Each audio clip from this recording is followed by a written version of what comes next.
성령과 들어가는 거룩한 주의 복음입니다. 예수께서 이 말씀을 들으시고 거기를 떠나 배를 타고 바로 한적한 곳으로 갔습니다. 그러나 이런 동네에서 사람들이 이 소문을 듣고 육로로 따라왔다. 예수께서 배에서 내려 거기 보이는 많은 군중들을 보시고 측은한 마음이 들어 그들이 내려온 온 병자들을 고쳐 주셨다. 저녁때가 되자 제자들이 예수께 와서 여기는 열단을 보시고 시간도 이미 늦었습니다. 그러니 해적자가 이 음식을 사먹으러 마을로 보내시는 것이 좋겠습니다 하고 말합니다. 그러나 예수께서는 그들을 보낼 것이 없이 너희가 먹을 것을 주어라 하고 물으십니다. 제자들이 우리에게 주기는 것이 없는 빵 5개와 물고기 2마리뿐이다 하고 말합니다. 예수께서는 그것을 가져오라 하시고는 군중들을 불이해하지 않게 하십니다. 그리고 빵 5개와 물고기 2마리를 손에 들고 하늘로 감사의 기도를 드리십니다. 빵을 떼어 제자들에게 주십니다. 제자들은 그것을 사람들에게 나누고 사람들이 모두 별들이 없다. 그리고 나는 조각을 주고 고기 12방울에 가득 먹는 사람은 여자와 어린 외 남자만도 5,000명 따랐다. 이것은 주의 복음입니다.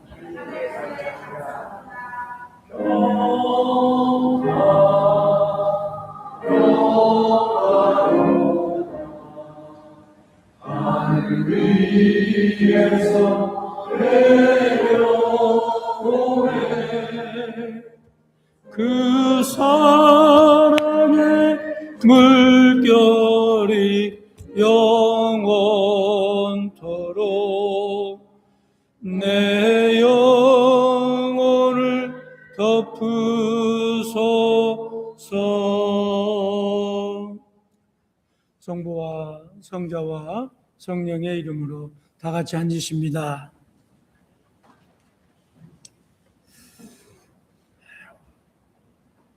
이번 주 날씨가 정말 더워요. 그죠? 저희 집도 그동안 에어컨을 안 켜고 있다가 어제부터 에어컨을 켜기 시작했어요. 얼마나 더운지. 오늘 아침에는 덥지만 또 더움을 물리치고 오신 여러분들을 예수님의 이름으로 환영합니다. 포기하지 않는 자에게 임하는 은혜라고 하는 주제로 하나님의 말씀을 함께 나누도록 하겠습니다. 오늘 우리는 야곱이라고 하는 사람을 독서에서 만나 보았습니다. 야곱이 마지막 약복강 나루터에서 천사와 씨름하는 광경이 나와 있는 것을 우리는 볼 수 있습니다. 야곱이 처해 있는 그런 환경은 앞으로 갈 수도 없고 뒤로 물릴 수도 없고 징태양난에 있었을 때에 그는 천사와 씨름해서 기도하는 모습이 나와 있는 것을 우리는 볼 수 있습니다. 우리 인간의 삶의 여정에도 마찬가지죠. 우리가 앞으로 나갈 수도 없고 뒤로 물릴 수도 없는 그런 인생의 삶의 여정에서 여러분은 어떤 마음, 어떤 생각으로 그 환경을 맞이하고 있습니까?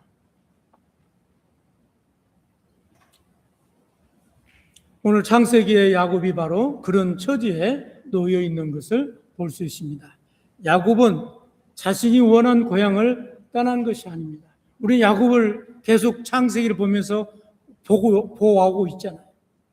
야곱은 태어나면서부터 엄마하고 같이 지냈어요.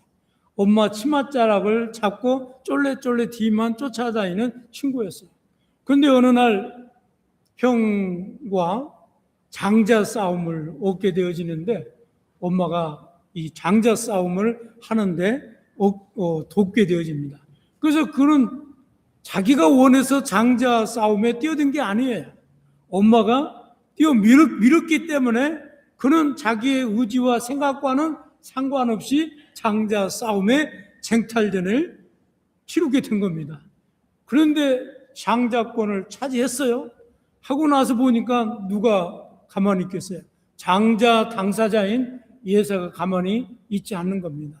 그래서 그는 개나리 보찜을 싸가지고 야밤도주를 해서 삼촌 나발의 집으로 달려가는 것을 우리는 볼 수 있습니다. 그리고 나서 그는 사랑하는 엄마를 찾아올 수가 없었어요. 무려 20년 동안 타향살이를 하게 됐습니다. 그 타향살 동안에 그 사랑하는 엄마가 돌아가셨는데 그 어머니 마지막 가는 것도 보지 못했어요. 그래서 늘 마음 한구석에는 자기가 원해서 고향을 떠난 것이 아니라 어쩔 수 없는 상황 때문에 고향을 떠났기 때문에 고향에 대한 그리움이 늘 그의 마음속에 사무칩니다. 오늘 또 한국에서 이민 온 우리 모든 사람들 어떻습니까? 제가 가끔 사람들을 만나면 자기는 다시 한국으로 돌아가시겠다는 거예요. 그래서 한국에서 다시 말년을 사시겠다고 하시는 분들이 많아요. 그래서 제가 도시락을 싸가지고 다니면서 말립니다. 저도 뭣도 모르고 한국을 갔었거든요. 미국 생활을 다 접고 한국을 갔는데 첫 해 딱 가서 보니까 한국이 내가 살 곳이 아닌 거예요. 왜냐하면 제가 미국에 산 세월이 꽤 길다 보니까 미국 생활에 젖어 있는 거예요. 그러다 보니까 한국 생활의 조직 생활과 한국의 그런 문화 속에 파고 들어가기가 쉽지가 않아요. 그래서 제가 나간 지 1년 만에 다시 미국으로 와야 되겠다. 그래가지고 다시 정리해가지고 한국 갔는데 그 정리를 다시 하는데 다시 미국에 들어오는데 5년이 걸린 거예요. 그리고 다시 미국을 들어온 거예요. 그런데 그런 경험을 못 해본 사람들은 고향이 늘 그리워합니다. 그래서 어떤 사람은 자기가 죽거든 태평양 앞바다에다 내 뼈가루를 뿌려주라. 그러면 물결에 쏠리고 휩쓸려서 언젠가는 내 뼈가루가 내 고향 앞바다에 도달하지 않을 거냐. 그러면 그곳에서 자기가 그냥 마지막 쉼을 얻겠다는 거예요. 이게 항상 고향을 그리워하는 마음이 우리에게는 있습니다. 그런데 이 야곱은 본인이 떠나서 타향살이 한 게 아니라 어쩔 수 없는 상황과 환경 가운데 떠났기 때문에 고향에 대한 그리움이 늘 그의 마음속에 자리 잡고 있었던 겁니다. 그래서 그는 마침내 삼촌 나반의 집에 20년의 타향살이를 줬고 다 정리해서 지금 고향을 향해서 오고 있는 겁니다. 근데 그 형 위에서는 그 동생을 받아들일 만한 자세와 화가 아직도 풀리지 않은 거예요. 얼마나 겁이 났겠어요, 야곱이. 그래서 오늘 야곱강에서 그가 하느님과 씨름하는 내용이 나와 있는 것을 볼 수 있습니다. 그 형제에서는 400명을 거느리는 군대를 데리고 지금 야곱을 향해서 오고 있는 겁니다. 그날 밤 야곱은 가족과 모든 소유를 먼저 강 건너로 보냅니다. 그리고 자신은 약곡방 나루터에서 홀로 남아 있습니다. 이제 야곱에게는 의지할 것이 없어요. 삼촌 나발의 집으로 돌아갈 수도 없고 또 다른 어떤 곳으로 갈 수가 없는 겁니다. 고향으로밖에 갈 수 없는 그런 상황에 놓여 있습니다. 여러분 아시지 않습니까? 야곱은 수단과 방법을 가리지 않고 자기가 원하는 것을 차지하는 사람입니다.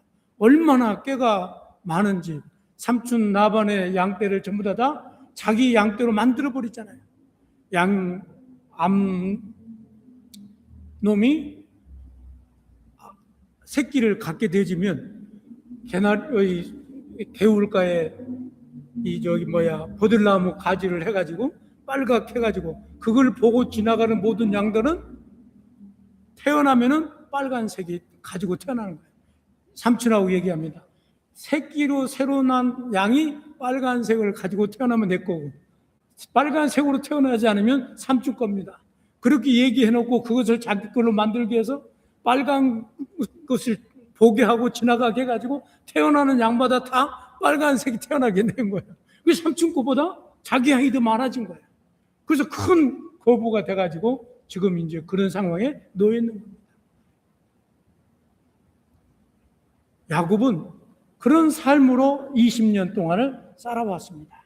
그러나 그가 이제는 인간의 가짜나 붙잡음과 하나님의 풍성한 채우심이 만나는 것이 오늘 야곱방간의 내용인 것을 우리가 볼 수 있습니다. 또한 우리는 이 독서에서 동족의 구원을 위해 마음을 아파하는 사도 바울의 기도를 우리는 만납니다.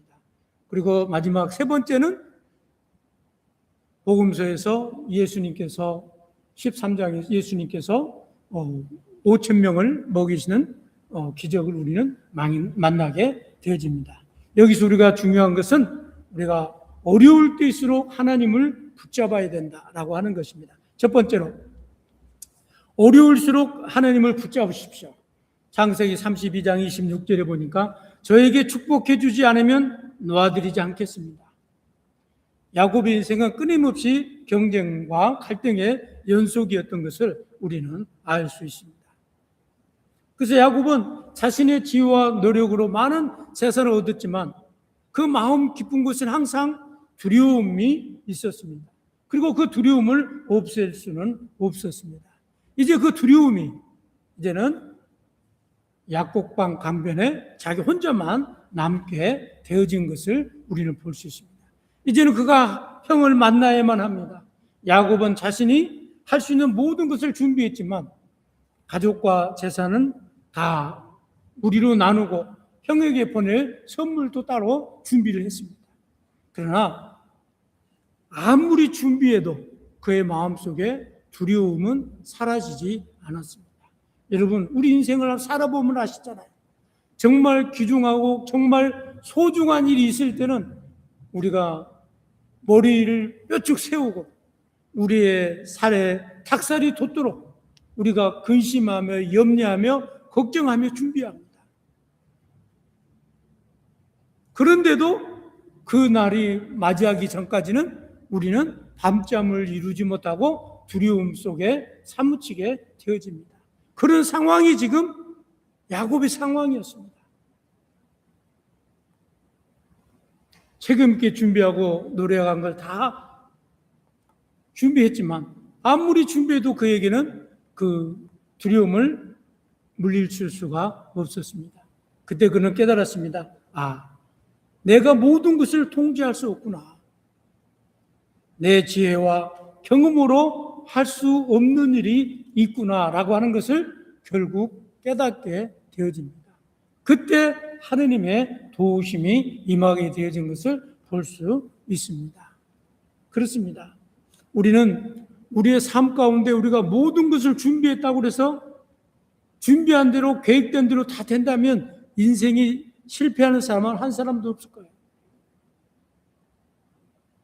가끔 어떤 사람들을 만나면 인생의 청사진을 그럴싸하게 그려놓고 얘기한 분들이 있습니다. 그런 젊은 사람에게 제가 늘 잊지 않고 해준 것이 있어요. 아무리 그 계획을 세워도 하느님께서 너와 함께하지 아니하시면 너의 이 인생의 청사진은 한낱 종이 조각에 불과하지 않다라고 하는 겁니다. 우리가 인생을 살아봐서 알잖아요. 내 뜻대로, 내 방법대로, 내 경험대로, 내 지식대로 내가 배웠던 모든 것을 다 동원해서 내 인생의 여정의 삶을 살아가 보지만 마음대로 되지 않습니다. 야곱이 바로 그 대표적인 사람 중에 한 사람입니다.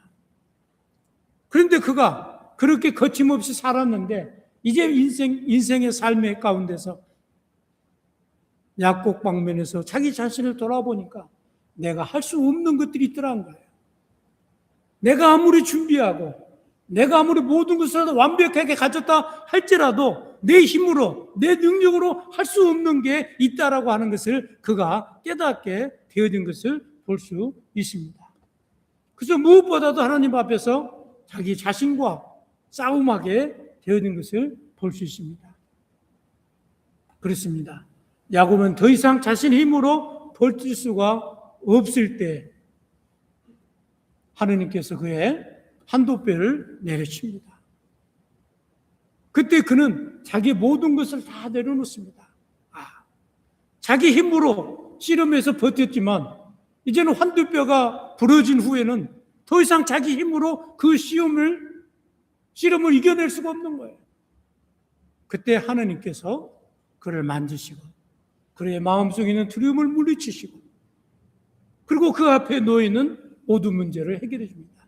그러면서 묻는 게 뭐예요? 내 이름이 뭐냐? 야곱입니다.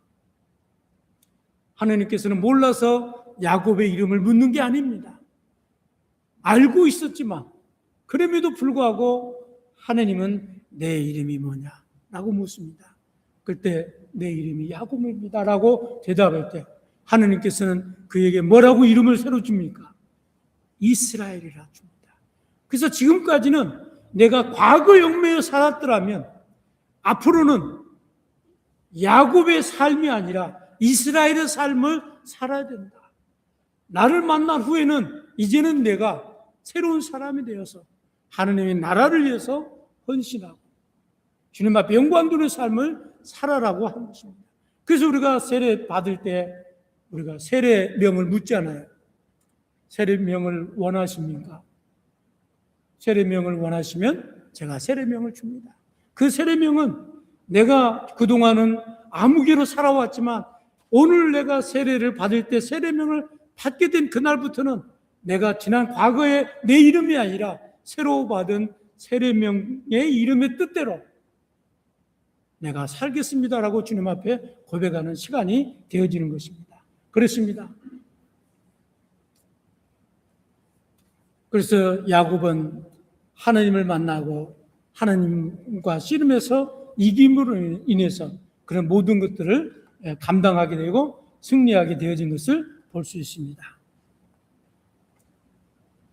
그래서 하나님께서는 야곱에게 내 이름을 무엇이냐고 물으시고 그 물으심에 하나님께서는 이스라엘이라고 새 이름을 주셨습니다.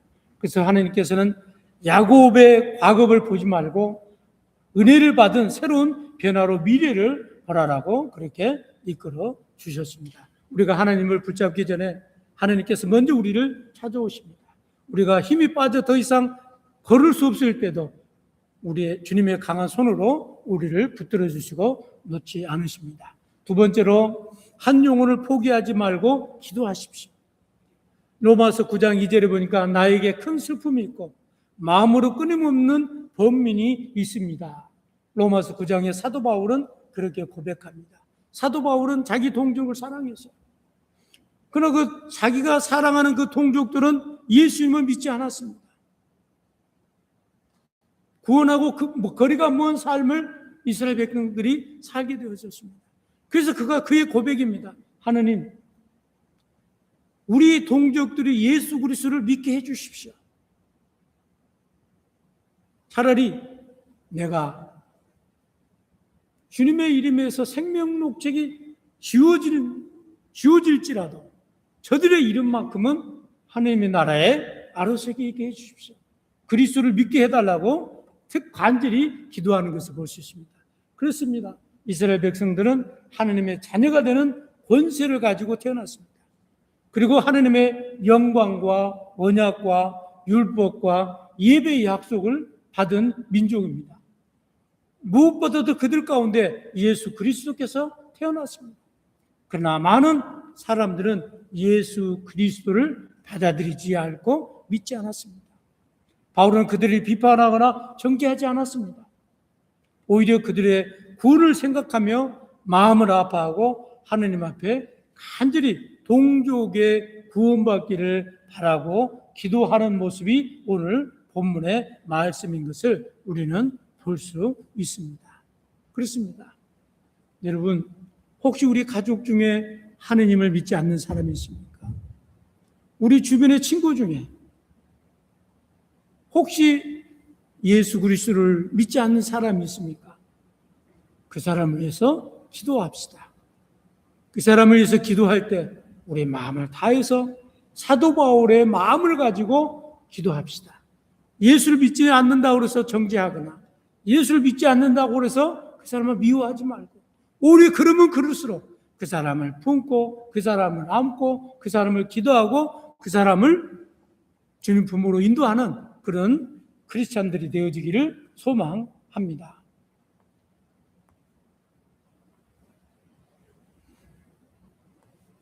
마지막 세 번째로 작은 것이라도 주님 앞에 맡기십시오. 마태복음 14장 18절에 보니까 이것을 이리 가져오너라.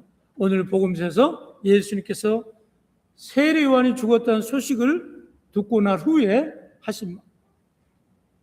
행하신 기적입니다.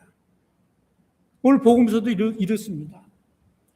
오늘 복음서가 14장 13절 이전에 읽어보시면 어떤 내용이냐면 세례 요한이 죽었다라고 하는 소식을 듣게 됩니다. 근데 세례 요한과 예수님은 친척간이에요. 그리고 세례 요한은 예수님의 길을 예비하는 선지자였습니다. 그렇기 때문에 예수님에게서의 세례 요한은 굉장히 소중한 사람이었어요.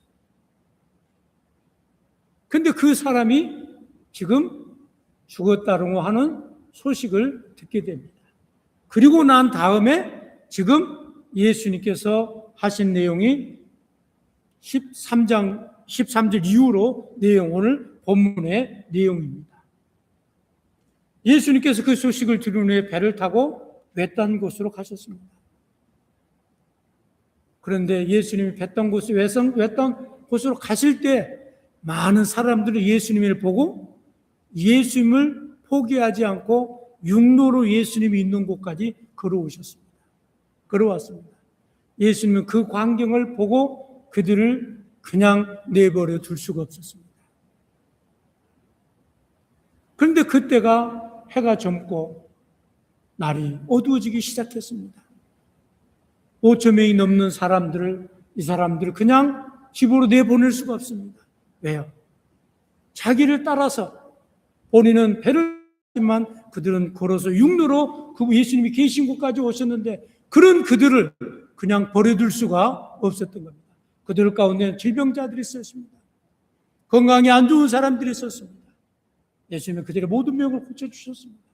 그것으로 끝나지 않았습니다. 그들이 이제 측은하게 보였습니다.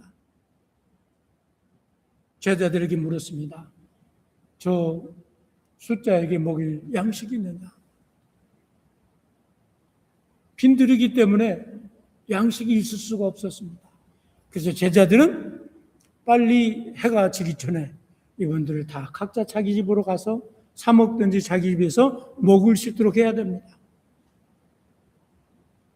예수님은 그들을 한번 팔았습니다. 큰 무리를 보시고 불쌍히 여겨서 그들 가운데 병든 사람을 고쳐주시고 또 그들에게 관심을 갖게 되었습니다. 이 마음은 예수님에게 남들이 갖지 않은 긍휼함이 있었다는 거예요.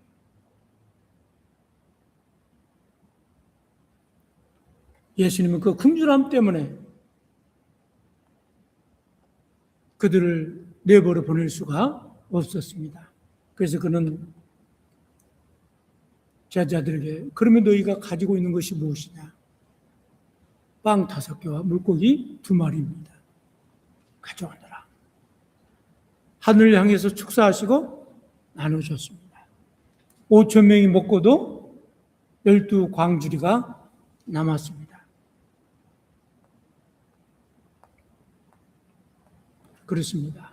여러분, 우리의 삶 가운데 우리 늘 부족함 가운데 우리는 살아갑니다.